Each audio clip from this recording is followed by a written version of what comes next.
Selamat datang.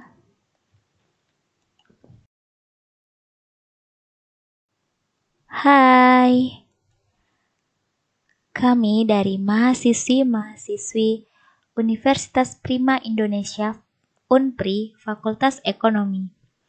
Indri Luciana Lauli, Indahyanti Rodearni, Grace Marta Gultom, dan Erika Sri Lara Sitompul.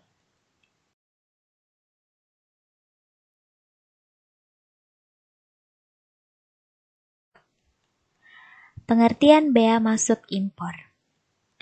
Apa itu bea masuk impor? Bea masuk adalah pungutan negara berdasarkan undang-undang yang dikenakan terhadap barang yang diimpor. Tahap-tahap bea masuk impor.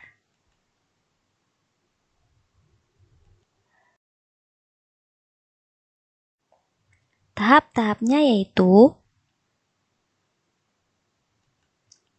yang pertama, pembeli melakukan transaksi e-commerce dengan pembayaran meliputi harga barang dan ongkos kirim. Yang kedua, barang diantar dari jasa pengiriman di luar negeri ke dalam negeri. Yang ketiga, setelah sampai negara tujuan, barang dibongkar dari sarana pengangkut untuk dipindahkan ke gudang. Yang keempat, di gudang, barang dibuka oleh petugas perusahaan jasa pengiriman, lalu diperiksa oleh petugas Direktorat Jenderal Bea dan Cukai Kementerian Keuangan dengan disaksikan pihak perusahaan jasa pengiriman. Yang kelima, barang dengan nilai kurang atau sama dengan $75 per orang per hari akan dikemas dan diantar langsung ke alamat penerima. Barang dengan nilai lebih dari $75 harus melunasi kewajiban pembayaran bea masuk dan pajak impor sebelum diterima oleh pembeli. Peraturan baru saat ini yang dikeluarkan oleh pemerintah mengenai bea masuk impor. Di antaranya, barang impor $35 kena bea masuk per 30 Januari. Direktorat Jenderal Bea dan Cukai memberlakukan tarif baru nilai pembebasan bea masuk barang impor e-commerce diatur dalam Peraturan Menteri Keuangan atau PMK 199-PMK.04/2019. $75 sampai $35 per paket kiriman, berlaku 30 Januari 2020. Penetapan tarif normal ini demi menciptakan perlakuan yang adil dalam perpajakan atau level playing field produk dalam negeri. Produk lokal diharapkan mendorong masyarakat untuk lebih menggunakan produk dalam negeri atau produk lokal. Tarif bea masuk normal.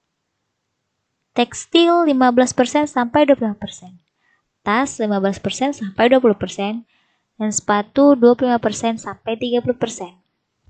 Dengan PPN 10% dan PPh 7,5% hingga 10%.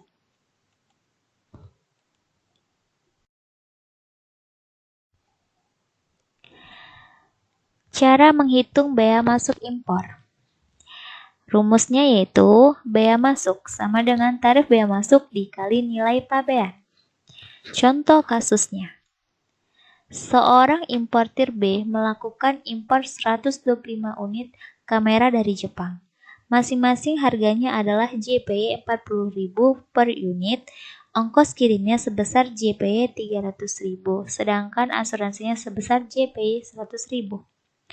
Tarif bea masuknya dipatok 10%, sedangkan nilai dasar perhitungan bea masuk atau NDPBM tiap JPY 1 sama dengan Rp110,98.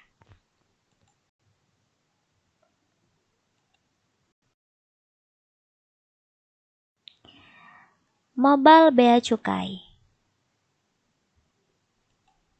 Nah, cara mengunduh mobile bea cukai bisa dilakukan melalui aplikasi mobile bea cukai atau beacukai.go.id. Kemudian isi datanya.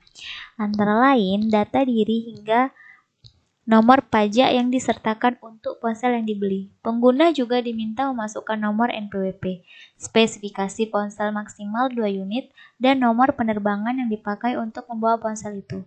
Lalu, pengguna akan mendapatkan kode QR dan registration ID untuk kemudian didaftarkan. Ketiga, pemeriksaan. Petugas akan memindai atau menyeken kode QR tersebut. Setelah dipindai dan mendapat persetujuan dari Bea Cukai, pengguna akan mendapatkan kode email. Pengecualian. Turis asing yang memakai kartu SIM asing tidak perlu melakukan pendaftaran email. Turis asing yang ingin menggunakan kartu SIM domestik Indonesia dapat mengaktifkannya di gerai-gerai resmi operator seluler dengan maksimal akses 90 per hari. Nah, itulah tadi penjelasan dari kami. Sekian dan terima kasih.